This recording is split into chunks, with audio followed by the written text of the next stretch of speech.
My husband and I landed on hard times. Apartments are so expensive.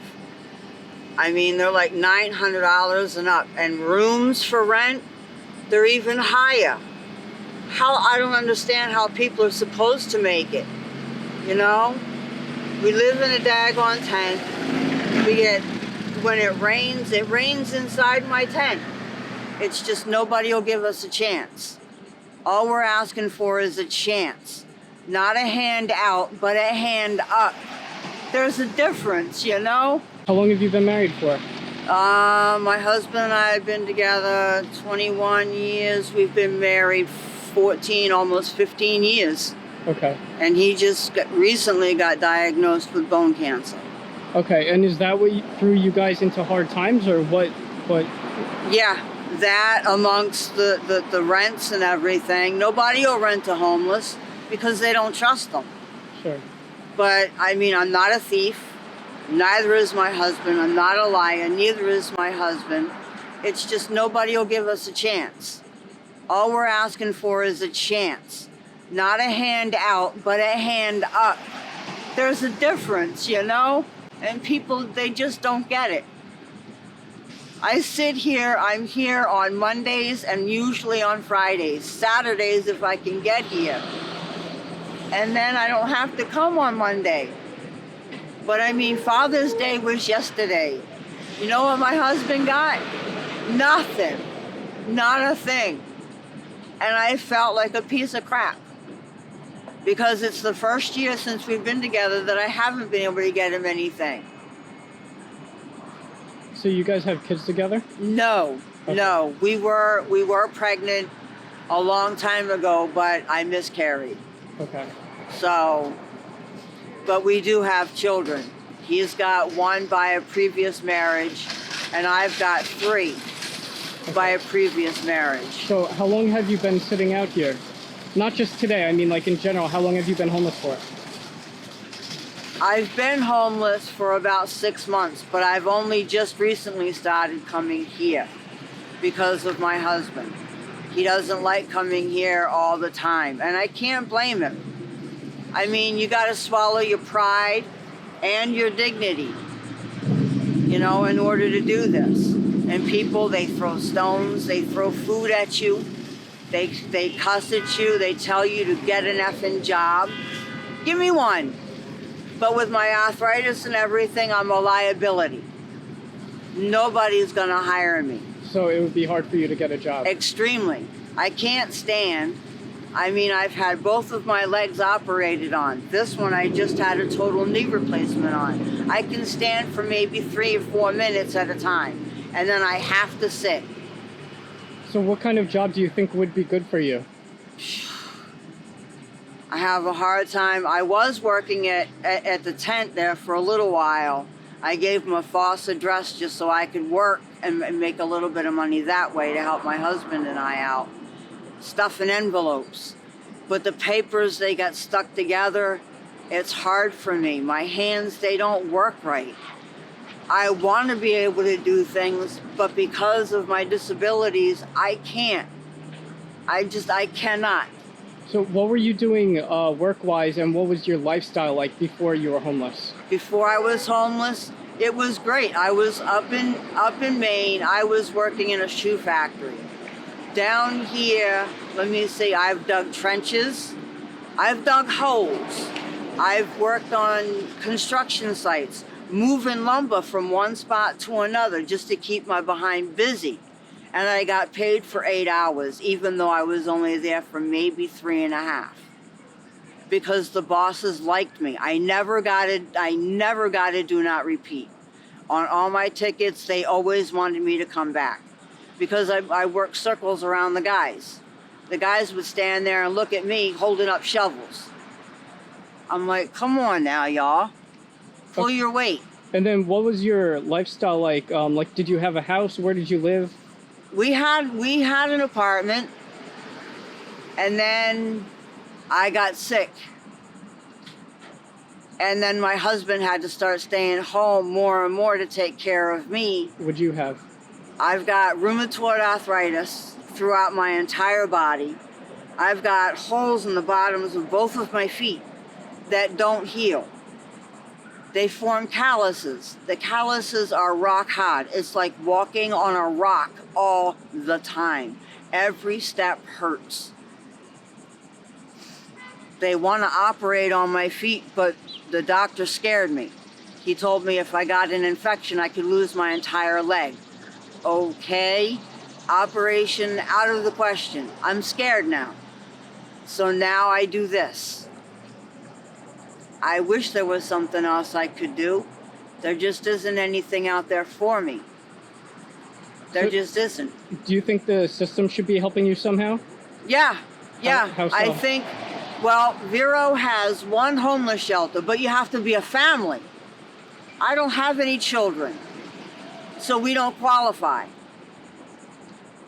And that's the only homeless shelter there is. I mean, there is something for the guys. Camp Haven, through the Source. It was started through the Source, which is completely and totally different now. But there again, I can't go there. My husband has to go there without me. We're a couple. He doesn't go anywhere without me to live, and I don't go anywhere without him to live. That's just the way it is. And if people don't like it, I don't know what to tell them. We're a package deal. So then what should the system be doing to help you? Like, should they just provide you housing and provide you food and you just kind of kick it? Or no, I feel that even people with my type of disability, there's got to be something out there that I can do. Not at minimum wage or whatever. I'm not asking for that kind of money. Just enough to get by on. I mean, come on now. I'm not asking for a whole lot. You know, rehabilitate people instead of putting them in jail. Rehabilitate them. Give them a chance.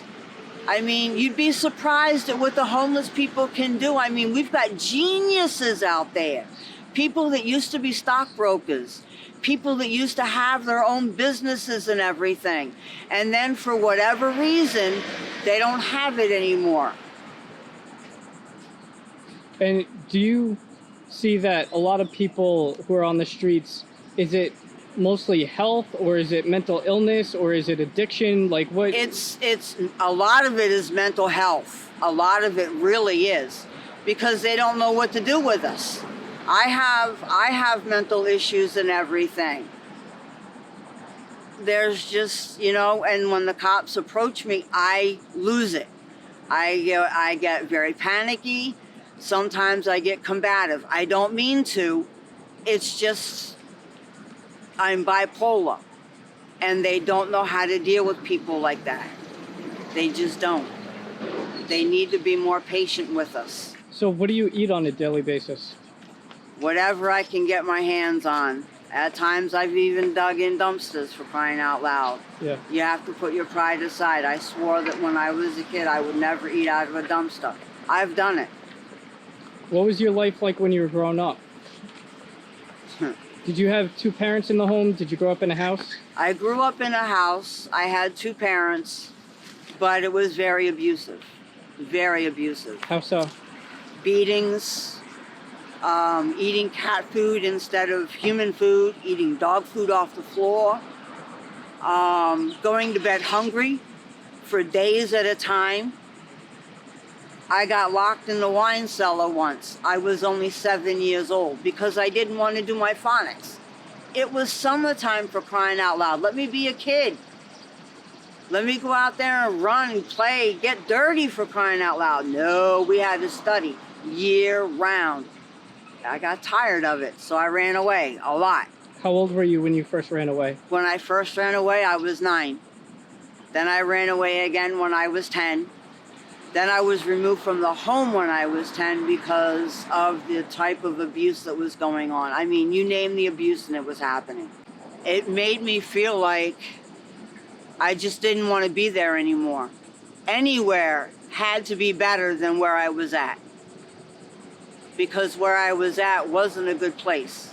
I didn't do well in school. I dropped out of school at 16. I was molested as a child. My molestation started when I was 5. What a grown man sees in a 5-year-old, I have no idea. What grown man was this? He was the man that I called Dad. You know? And I think that's what stung the most. At first it started out as oral sex. And then it became much more. I was raped at 14, pregnant at 14, gave birth at the age of 15, and shunned by my own school. I got expelled because good girls don't do that. And were you pregnant by your father? By my foster father. Oh, foster father. My foster father. He was the man that I called Dad. I used to sit on his lap until everything started going down the toilet. You said you had a kid from your foster father, right? Yes. We don't discuss him. Oh yeah. No. That one in my book, he doesn't even exist. Why? Because of the way he was conceived. Okay. And he grew up to be just like his father, from what my grandmother told me. My grandmother actually tracked him down before she died. And we found out that he turned out to be exactly like his father in every stinking way. I put him up for adoption for a reason. I don't want anything to do with him. Nothing. I don't know his name. I don't know what he looks like. All I know is he's bad news. You don't know your son's name? No. You didn't name him? I named him, but I put him up for adoption. Yeah. At birth. Okay. So I'm sure they changed his entire name. And I really don't care. Like I said, that one right in my book, he doesn't even exist. But it's not really his fault that his father did what he did. I understand that. But because it happened to me at such a young age, I grew to hate. And I never knew what that word meant until I got pregnant at 14. And then I hated everybody. I hated being pregnant. I hated living. I tried committing suicide. I've tried, I don't know how many times, to commit suicide just because I'm done. I'm tired. I'm drained. I don't have anything left to give. I'm all give out, for crying out loud. I've got nothing left. Nothing. How did you try to kill yourself? Let me see, I tried hanging myself. It didn't work. The branch broke. And then I tried pills. Now, those have worked for me. I've been pronounced legally dead 5 times. But because people keep calling the ambulance, it's their job to revive you. I have a DNR in effect. That's do not resuscitate. When I die, leave me alone. Just let me go. You didn't want me here when I was alive, so why should I want to be here now? I've been abused by every guy I've ever been with. Every guy, including my husband, but not recently, not in years, not for years, so don't get me wrong. Yes, ma'am. Yes, ma'am. Thank you so much. Bless you. Bless you. I mean, out here you don't eat on the corner, but you don't turn food down. You don't turn anything down on the corner. You don't smoke out here. You don't visit with people out here. You have your friends meet you elsewhere. This right here is considered a no-no, but I feel this is important to do. The homeless need to be recognized. And like I said, we're not asking for a hand out. We're asking for a hand up in society. Not all of us are bad. God bless you. Yes, sir. Yes, ma'am. It's okay, I get that a lot. Yes, sir. It's because the way I guess because the way I carry myself, I don't know. The way I do my hair, I don't know. I don't care. I really don't. It makes no never mind. I acknowledge everyone. I don't shun anybody. So, given your history of molestation and rape, was it hard for you to open up to like a boyfriend? Very hard. Even my husband, and like I said, we've been together for 21 years, and I still keep him at an arm's distance. I have to, because if I let him in all the way, I leave myself very vulnerable, and I don't like that feeling. I don't like to be there. I used to be a fighter, you know. People would get too close to me, back me into a corner or whatever, and I'd come at them fighting. I can't do that anymore. So I have to watch my mouth. When do you think your life really took a turn for the worse? Once the rheumatoid arthritis really set in bad, and that's been about, it started happening like shortly after my husband and I got married, so about 15 years. Yeah. So do you think if the rheumatoid arthritis was healed, do you think that would solve a lot of your problems? Oh yeah, I'd be able to work. I wouldn't have to be sitting out here holding this, you know, and putting up with some of the awful things that people say. Like what? You're only out there to get drug money. I don't do drugs, and I don't drink. I'm on a lot of medications. I don't drink. I can't drink. I mix alcohol with some of my meds. I could die. You know, people, we're only here for yet a little while. You know, life is too short. Life is too short. So with all the pain and stuff that you have, there's a lot of bad memories. What keeps you going? What keeps me going? Hope. Hope Hope for what? that things will change. Things have to get better. They have to. They just have to. What would your dream lifestyle be like? My dream lifestyle, to have a real roof over my head and not have to worry about how the bills are going to get paid or where my next meal might be coming from. Are there any benefits to living the lifestyle that you live? There are some.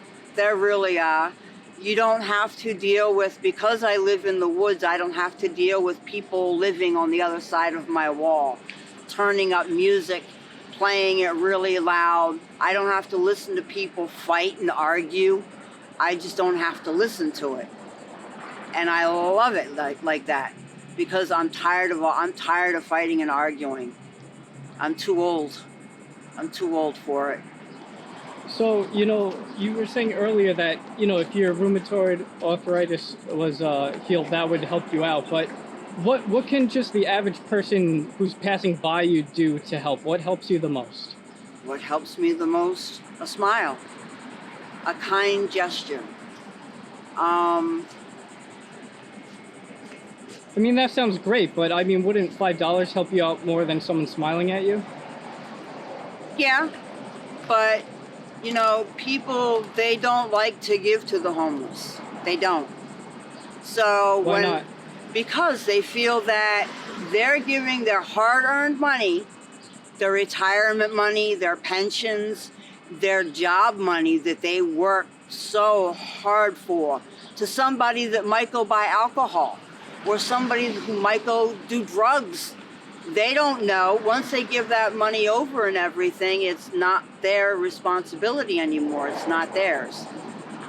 And they just don't like to contribute to the drugs or the alcohol. But not all the homeless people are addicts or alcoholics. Yes, you do have quite a few of them that are. The ones that aren't, my husband and I hang around with.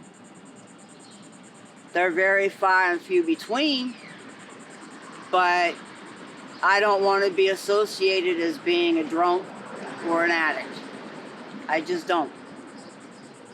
That's not my lifestyle. That's not my wish. My wish is to be a normal person. It really is. And when you were a kid, what did you want your life to be like when you grow up? I wanted to be a vet. I really did. I wanted to be a veterinarian. I grew up on a farm.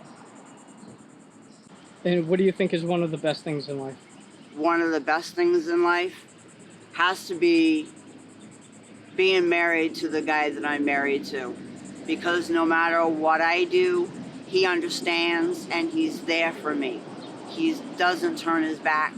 And there's times that I know he wanted to turn his back on me and just leave and never come back. But we've been through it. You name it, we've been through it. He's put me through a lot of changes, and I know I've put him through some. I know I have. Like I said, back in the day when we first got married, we would go toe to toe, boxing, fighting. Just not worth it. Nobody wins.